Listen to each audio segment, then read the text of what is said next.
ทักทายสบายดีพี่น้องมื้อนี้สำเร็จเรียบร้อยพี่น้องติดโซลาร์เซลล์พร้อมผู้ใดสนใจอยากได้โซลาร์เซลล์พี่น้องติดต่อมาได้เด้อพี่น้องเด้อสิพาพี่น้องเบิ่งรอบๆเด้อพี่น้องเด้อผลงานช่างผู้เชี่ยวชาญกับช่างสามารถพี่น้องร่วมกันมีกันอยู่2คนเฮ็ดซอยกันรอบๆข้างประตูทางเขา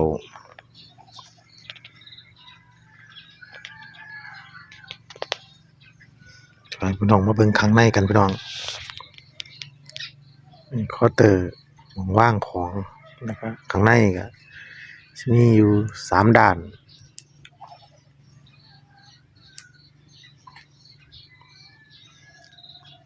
คือด้านหลังติดกับน้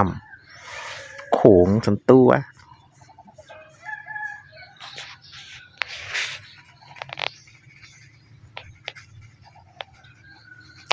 คือด้านข้างพี่น้อง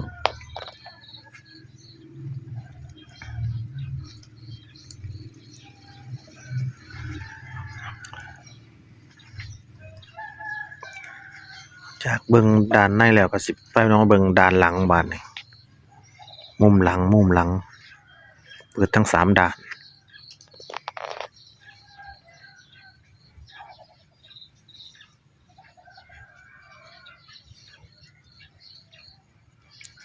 ช่างช้ามาก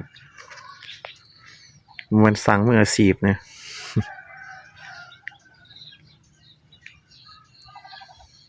งามบ่งามก็อย่าว่ากันเด้อพี่น้องเด้อ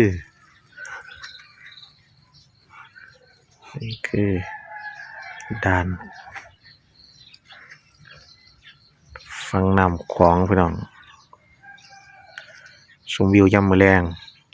ผมกับบรรยากาศลมพัดหนาวเย็นพี่น้อง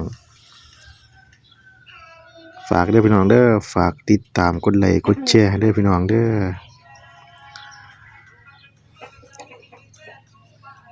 เพื่อเป็นกำลังใจในคลิปต่อไปพี่น้องบรรยากาศรอบๆข้างก็สิประมาณนี้ล่ะขอบใจ FC ทุกคนพี่น้องที่เข้ามาเบิ่ง